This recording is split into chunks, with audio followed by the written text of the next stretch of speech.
ഈ എം സ്വരാജേ ഇങ്ങനെ ജയിച്ചിട്ടുണ്ടെങ്കിൽ വനം മന്ത്രിയാകാന്നൊക്കെ ഉള്ള ഒരു ചിന്തയിലൊക്കെ ഇരിക്കുകയായിരുന്നു. ഒരു സന്തോഷമൊക്കെ ഉണ്ടാവുമല്ലോ. ആ സന്തോഷത്തിലിരിക്കുകയായിരുന്നു. പക്ഷെ ആ പാൽപ്പായസം എന്തിനാണ് ആ പാവത്തിന്റെ മുമ്പിൽ കൊണ്ടുവന്ന് വെച്ചത്? ആർക്കായിരുന്നു സന്തോഷം? സ്വരാജിന് സന്തോഷം ഉണ്ടാവില്ലേ? സ്വരാജിന്റെ സന്തോഷമാണ്. ആ അപ്പൊ ആ ഒരു പാൽപ്പായസം കൊണ്ടുവന്ന് മുമ്പിൽ വെക്കാണ്. കിട്ടിയ ഊട്ടി ഇല്ലെങ്കിൽ ചട്ടി എന്നുള്ള രീതിയിലായിരിക്കാം. പക്ഷെ എന്നാലും ജയിച്ചാല് വനം മന്ത്രിയാക്കാന്നൊക്കെ പറഞ്ഞ വലിയൊരു വാഗ്ദാനല്ലേ? പക്ഷെ ജയിക്കൂല എന്നുള്ളത് ഈ പറയുന്ന നിർത്തിയിട്ടുള്ള മുഖ്യമന്ത്രി പിണറായി വിജയനൊക്കെ അറിയാവുന്നതല്ലേ.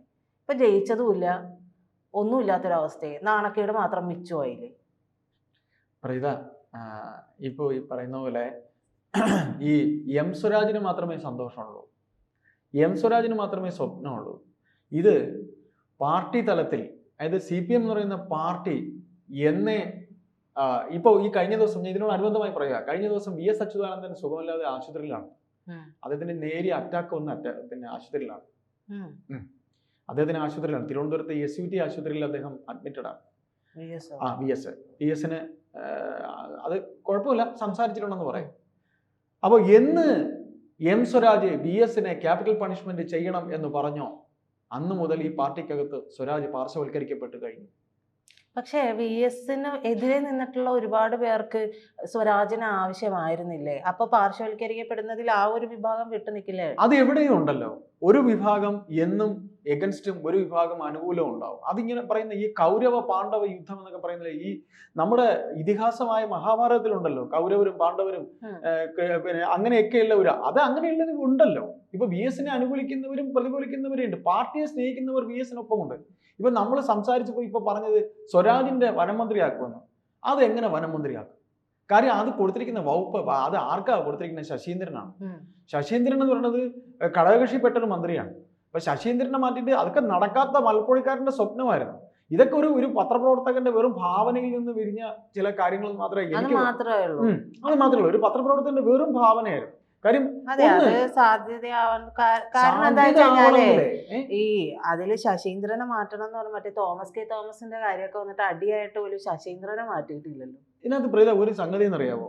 ഒന്ന്, ഈ പറയുന്ന സ്ഥാനാർത്ഥിത്വം പോലും, ഈ പറയുന്ന സ്ഥാനാർത്ഥിത്വം മുതൽ തന്നെ ഈ എം സ്വരാജിന്റെ കാര്യത്തിൽ ഒരു തെറ്റ് പറ്റിയിട്ടുണ്ട്. എം സ്വരാജ് എന്ന് പറഞ്ഞ സ്ഥാനാർത്ഥിയെ പിണറായിയാണ് കണ്ടെത്തിയത്. പിണറായി കണ്ടെത്തിയ സ്ഥാനാർത്ഥിയെ പിണറായിയെ തന്നെയാണ് ഈ തോപ്പിച്ചിരിക്കുന്നത്. ഇതാണ് ക്യാപിറ്റൽ പണിഷ്മെന്റ് എന്ന് പിണറായി VSന് പിണറായിക്ക് വേണ്ടി പറഞ്ഞ എം സ്വരാജ് തോൽക്കുമ്പോൾ ആരാ തോക്കുന്നത്? പിണറായിയാണ് തോക്കുന്നത്. പിണറായിയെയാണ് CPM ഇത് തീരുമാനിച്ചു കഴിഞ്ഞിരുന്നു, എം സ്വരാജിനെ തോൽപ്പിക്കുക എന്നുള്ളത്. പിന്നെ ഇങ്ങനെ പറയുമ്പോഴേ ഒരിക്കൽ പോലും ഈ കുഞ്ഞാലിക്ക് ശേഷം വേറെ ആരും അവിടെ ജയിച്ചിട്ടില്ല. അവിടെയൊക്കെ സ്വതന്ത്രന്മാരാണ്. ചേട്ടൻ പറഞ്ഞതില് ഞാൻ കാര്യം ചോദിക്കാണ്. ഇപ്പൊ സ്വരാജിനെ തോൽപ്പിക്കാനായിട്ട് തീരുമാനിച്ചു കഴിഞ്ഞിരുന്നു എന്ന് പറയുമ്പോൾ പാർട്ടിക്കുള്ളിലുള്ള പാർട്ടിക്കകത്ത് തീരുമാനമുണ്ട്. കാര്യം എന്നോട് പലപ്പോഴും ഈ ഇലക്ഷന്റെ സമയത്തൊക്കെ എനിക്ക് ഒരുപാട് സുഹൃത്തുക്കൾ മലപ്പുറത്തൊക്കെ ഉണ്ട്. പാർട്ടിക്കാർ തന്നെയാണ്, വലിയ പാർട്ടി കുടുംബത്തിലെ അംഗങ്ങളാണ്, പരിചയമുള്ളവരൊക്കെ. അപ്പൊ അവരെയൊക്കെ ഞാൻ വിളിക്കുമ്പോഴത്തേക്ക് അവർ പറയുന്നത്, അയ്യപ്പൻ ചേട്ടാ ഇന്നതുപോലെ അവിടെ ഒരു ശ്മശാന മൂകതയാണ്, ഒരു ബൂത്തിലേക്ക് ഒരു ശ്മശാന മൂകതയാണ്. ശ്മശാന മൂകത എന്ന് പറഞ്ഞാൽ നമ്മുടെ ഷാഫി വടകര മത്സരിച്ച സമയത്ത് എന്തായിരുന്നു ഉണ്ടായിരുന്നത്?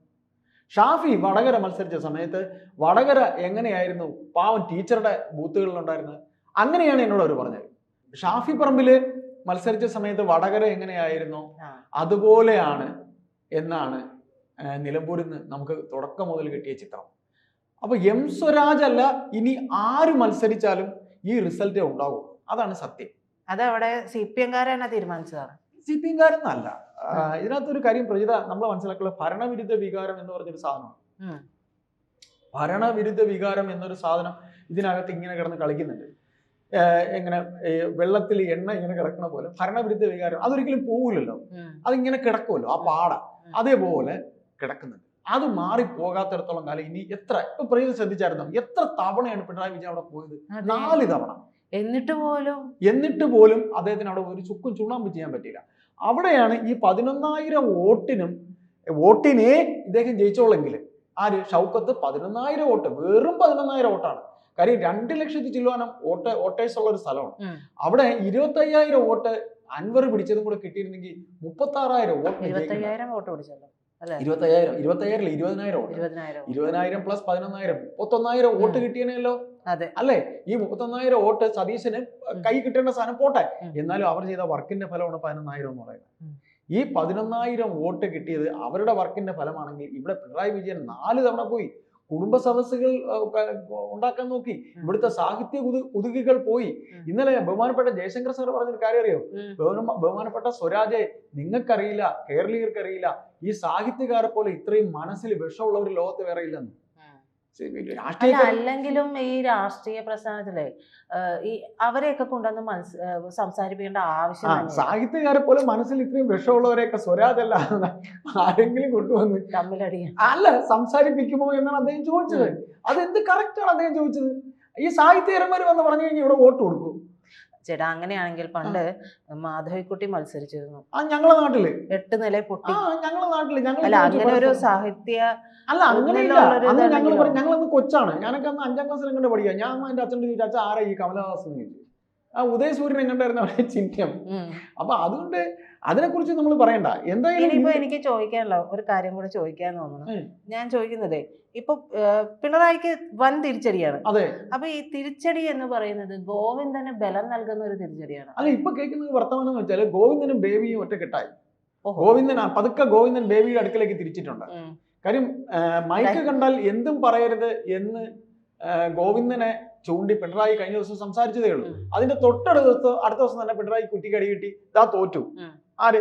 ഈ പയ്യൻ തോറ്റു. പയ്യനല്ല, 45 വയസ്സുകാരനായ എം സ്വരാജ് തോറ്റു. എം സ്വരാജ് തോറ്റു കഴിഞ്ഞപ്പോഴത്തേക്ക് പിണറായിസം തീരുന്നു.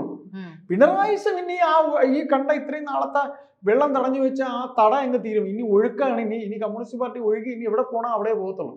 കാര്യം പിണറായി തീരുന്നു, പിണറായിസം തീരുന്നു. ഇനി പാർട്ടിക്ക് ഇനി ശ്വാസം മുട്ടിയിരിക്കുകയായിരുന്നു പാർട്ടി. അപ്പൊ റിയാസിന്റെ കാര്യം ബുദ്ധിമുട്ടില്ല. റിയാസിന്റെ കാര്യം ബുദ്ധിമുട്ടില്ലെന്നല്ല, ഇനി സംഭവിക്കാൻ പോകുന്നത് എനിക്ക് തോന്നുന്നത് എങ്ങനെയാന്ന് വെച്ച് കഴിഞ്ഞാൽ, ഇനി ഈ മന്ത്രിസഭ എന്തെങ്കിലുമൊക്കെ കുറെ മോടി പിടിപ്പിക്കൽ കാണും.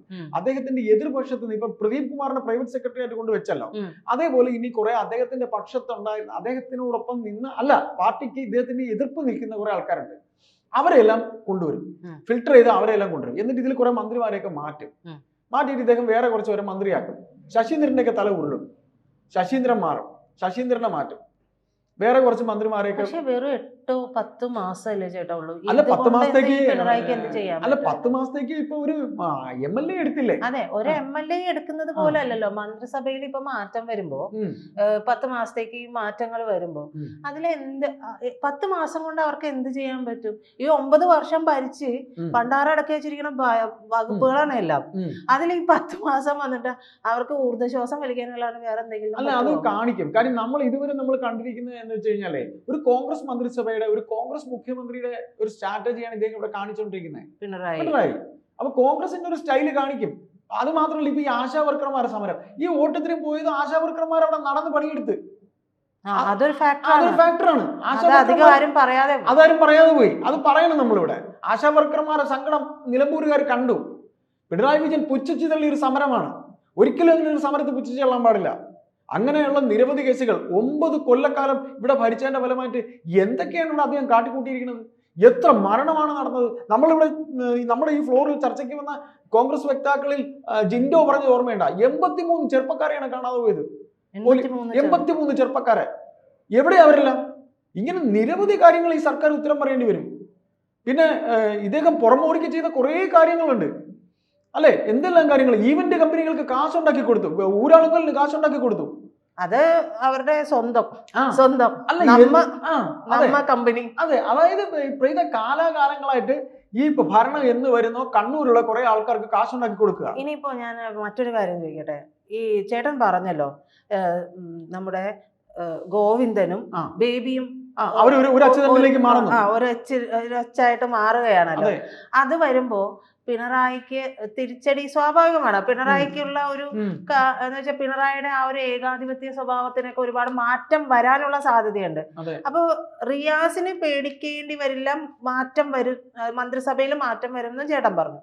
അങ്ങനെയാണെങ്കിൽ ഈ റിയാസിനെ കൂടി മാറ്റുന്ന രീതിയിലേക്ക് ആയിരിക്കില്ലേ ഇവര് രണ്ടുപേരും ചേർന്നുള്ള ഒരു പ്രൊപ്പഗാൻഡ ഇറക്കി കഴിഞ്ഞിട്ടുണ്ടെങ്കിൽ നടക്കുന്നത്? അല്ല പ്രീത, ഇതിനകത്ത് എത്ര പേരുടെ കരിയർ ഇയാൾ നശിപ്പിച്ചിട്ടുണ്ടെന്ന് അറിയോ? ഇദ്ദേഹം തോമസ് ഐസക്കിന്റെ കരിയർ പോയി. തോമസ് ഐസക്ക് ശരിക്കും CCയിൽ മെമ്പർ ആവേണ്ട ആളാണ്. അതായത് CPM എന്ന് പറയുന്ന പാർട്ടിയുടെ CC മെമ്പർ ആവേണ്ട ആളാണ്.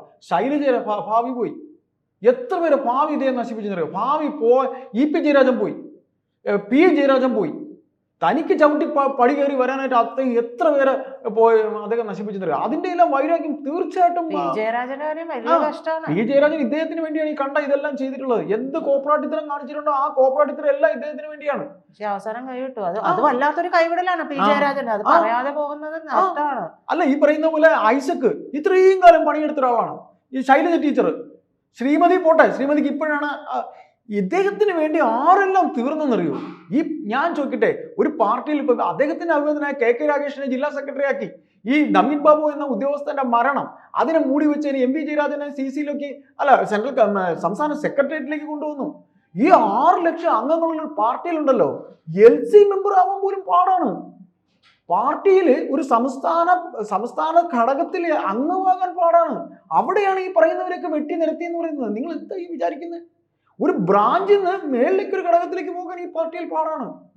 എന്തായാലും ഇതിനൊക്കെ ഒരു മാറ്റം ഇനി ഉണ്ടാവും. എന്തായാലും നാളിതുവരെ ഇതിന്റെ പിസ്റ്റൺ കയ്യിലുണ്ടായിരുന്ന അല്ലെങ്കിൽ അതിന്റെ റിമോട്ട് കയ്യിലുണ്ടായിരുന്ന ബഹുമാനപ്പെട്ട പിണറായി വിജയൻ ആ റിമോട്ട് അല്ലെങ്കിൽ ആ ബാറ്റൺ ആരെ കയ്യിൽ മാറേണ്ടി വരും, അല്ലെങ്കിൽ മാറ്റിക്കും ഈ പാർട്ടി. അതിനുള്ള ചരടുപടികൾ ആരംഭിച്ച് കഴിഞ്ഞിട്ടുണ്ട്.